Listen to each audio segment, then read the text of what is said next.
We have one more honoree that we're going to have here tonight, and it is Mr. Bryn Loosley.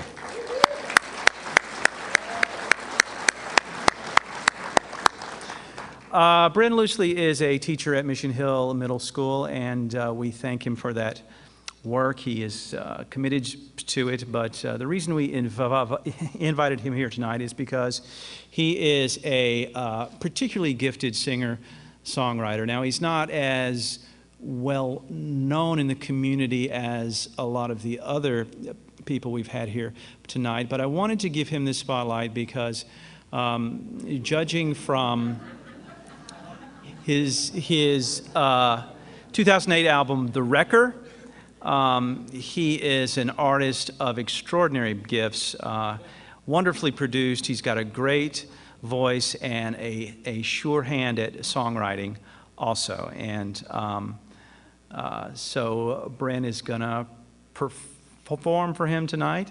And to introduce him is his, oh, my notes aren't here. Mark Stafford?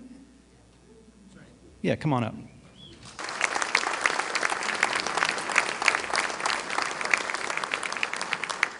Wow, what an honor. I'm honored to say that I've spent my entire adult life playing music with Bryn Loosley.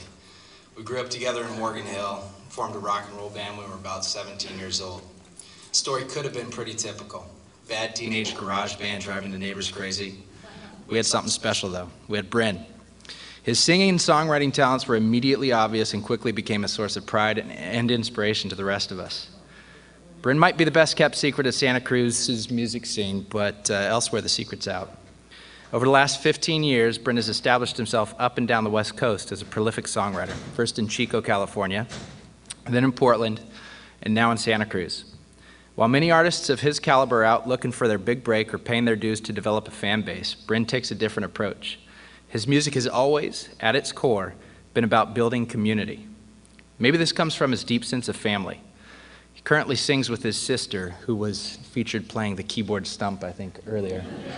And incidentally was a student of Lori Rivera's at Mount Madonna School. And over the last decade, his dad, who's here tonight also, has traversed some of Northern California's most distinguished honky-tonks and dive bars to support his son's musical aspirations. Last year, Bryn traveled to Russia with his mother. His guitar was his companion as he traveled across Mongolia by train. His music provided him opportunities to transcend cultural barriers. He's played pro bono to support things like a fifth-grade art show. He's also supported the local food bank. He hosts house concerts for musicians on the road that can't land a playing gig in Santa Cruz County. He has long organized and promoted shows with a wide variety of other artists in the hopes of creating not only a great evening of music, but also a community of musicians. But Bryn's more than a songwriter. He's more than a performer. He's more than a promoter. In fact, as Wallace mentioned, he's an educator. Instead of getting up every morning and thinking how he might better promote his own music, Bryn gets up thinking about how he's going to inspire a classroom full of 8th graders. And I teach 11th graders, and 8th graders terrify me. We think middle school teachers are crazy. Though he teaches 8th graders social studies and English, he's teaching them a lot more than grammar, and he's teaching a lot more than dates. He teaches them how to think critically, analyze. He's also teaching them what it means to be an artist. When he brings his music into the classroom, as Wallace mentioned earlier, his students are learning that art is not something that must be confined to the art or music rooms. He lives the truth that art is an essential ingredient of a life well lived. It is a necessary requirement of human community. I know that he has inspired his students, his colleagues, his families, his friends, and tonight he's going to inspire the entire Santa Cruz County art community. I'm honored to introduce him as a 2011 Gail Rich Award recipient, and I guess, Bryn, the secret's out. So please join me in giving a very warm welcome to my very good friend, Bryn Loosley.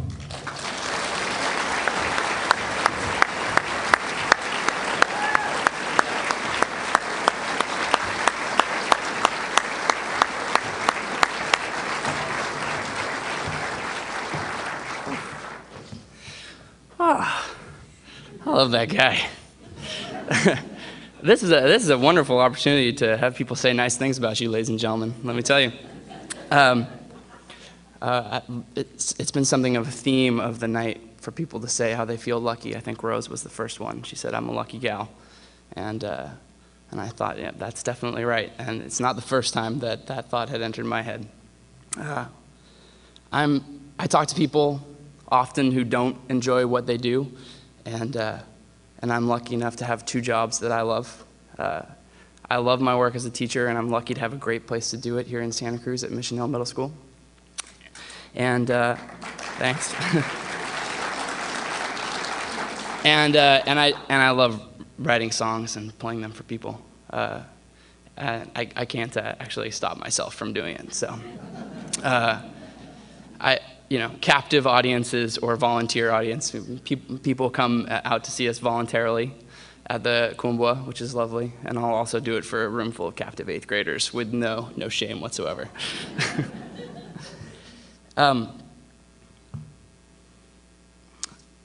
So, Gillian Welch says in one of her best songs that we were going to do it anyway, and that's why this award is such a surprise and a treat, and so totally unexpected, and I thank everyone connected to offering it to us. And I'm lucky to be here for another reason. Most of the recipients tonight have been contributing to the Santa Cruz art community for years and years, and I don't fall into that category. I'll be the third person to mention Kathleen Crocetti tonight. Yeah. Kathleen and I carpool to work together, and she's one of last year's honorees and definitely deserving of another round of applause, one extra. And a true community artist. And I've considered that my greatest contribution to the Santa Cruz art community is driving her to work a couple of times a week.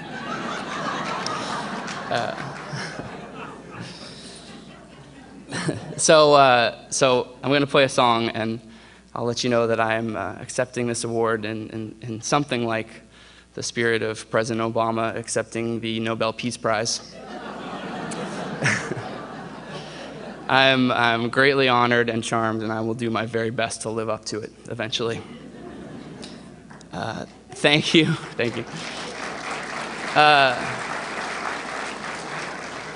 I do want to thank everyone who came tonight, and I want to thank the community of Santa Cruz for making me feel very welcome.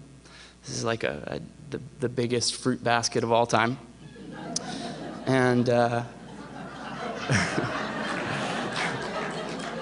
no pun intended, I assure you. And thank you to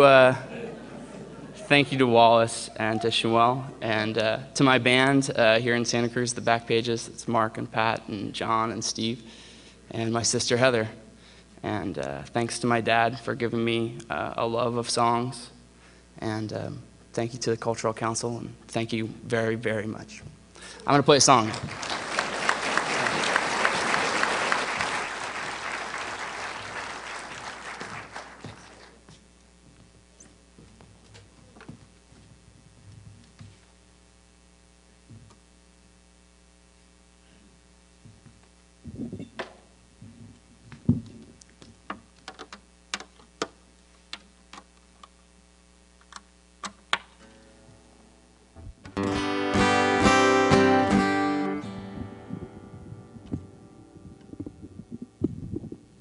It took me a little while to decide what I was going to play tonight.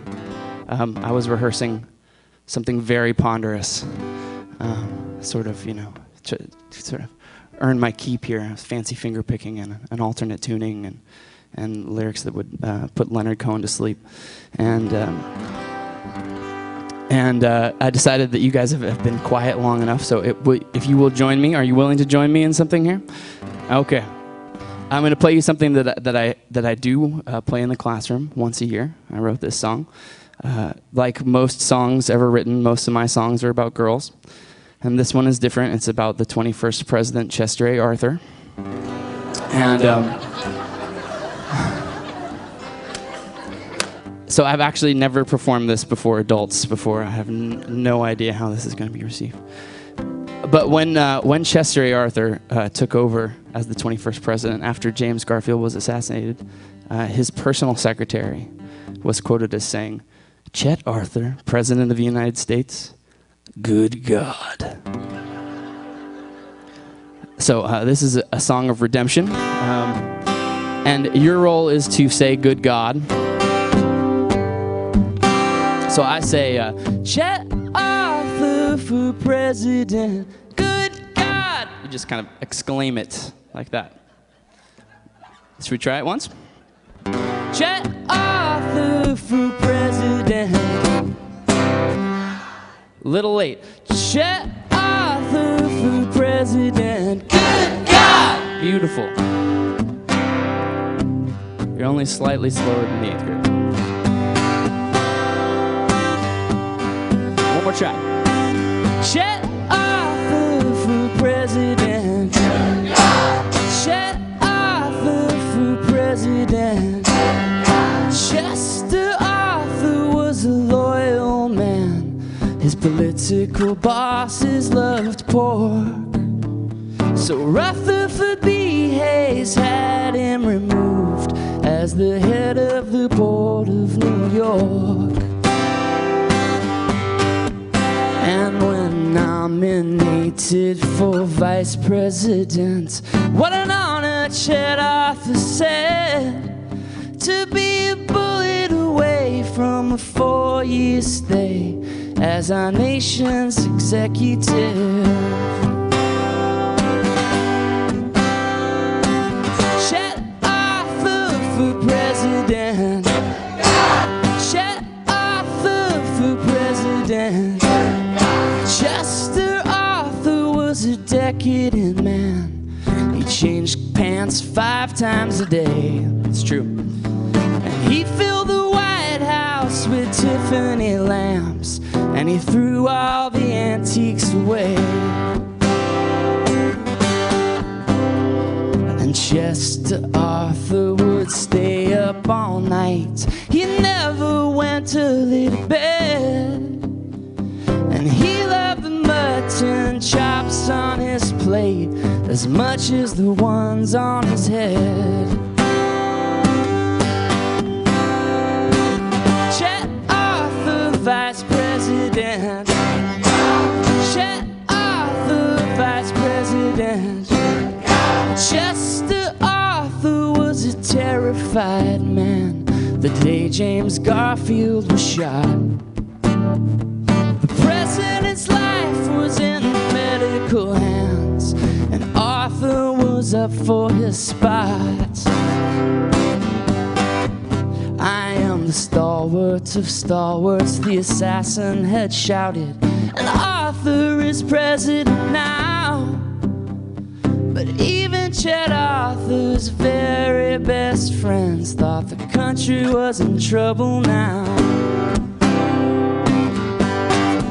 They said, Chet Arthur for president. Chet Arthur for president.